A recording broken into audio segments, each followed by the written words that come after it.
बहुत समय पहले की बात है।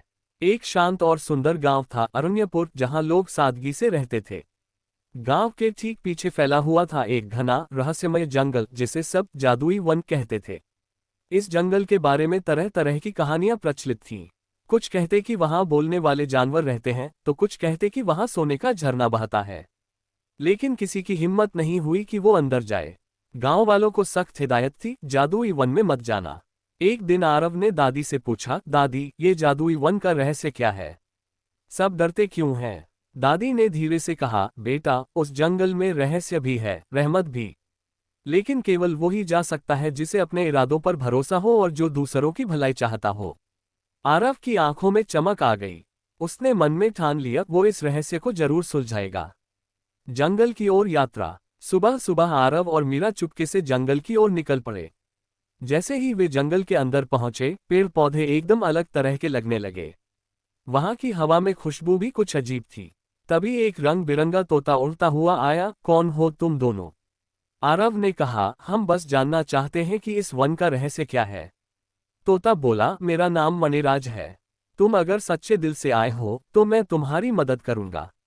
नीलगिरी पेड़ से मुलाकात। मणिराज उन्हें एक विशाल पेड़ के पास ले गया। उसका नाम था नीलगिरी और वह बोल सकता था। पेड़ बोला, इस वन का रहस्य छिपा है 4 तत्वों में, साहस, करुणा, सत्य और विश्वास। तुम्हें इन्हें पाना होगा। हर तत्व एक चुनौती में मिलेगा। पहली चुनौती, साहस। उन्हें जाना था एक अंधेरी गुफा में जहां एक शेर का भ्रम था। मीरा डर गई, लेकिन आरव ने उसका हाथ पकड़ा। दोनों ने मिलकर साहस दिखाया और गुफा पार कर ली। गुफा के अंत में उन्हें मिला पहला तत्व, साहस का प्रतीक चिन्ह। दूसरी चुनौती, करुणा। एक नदी के किनारे एक घायल हिरण पड़ा था। आरव और मीरा ने मिलकर उसकी पट्टी की, अपने कपड़े फाड़कर उसकी मदद की। तभी बादलों के बीच से आवाज आई, तुमने करुणा दिखाए। ये रहा दूसरा तत्व। तीसरी चुनौती, सत्य। एक पहाड़ी पर एक बूढ़ा आदमी मिला जिसने उनसे पूछा, अगर तुम्हें सच बोलने से कोई नुकसान हो तो भी क्या बोलोगे?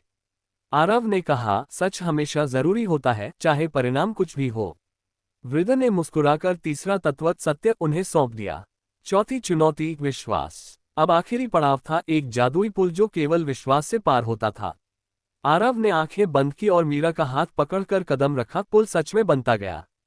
और जैसे ही वे उस पार पहुंचे, सामने प्रकट हुई रानी चंद्रिका, चांद जैसी चमकती, जादुई वन की रक्षक।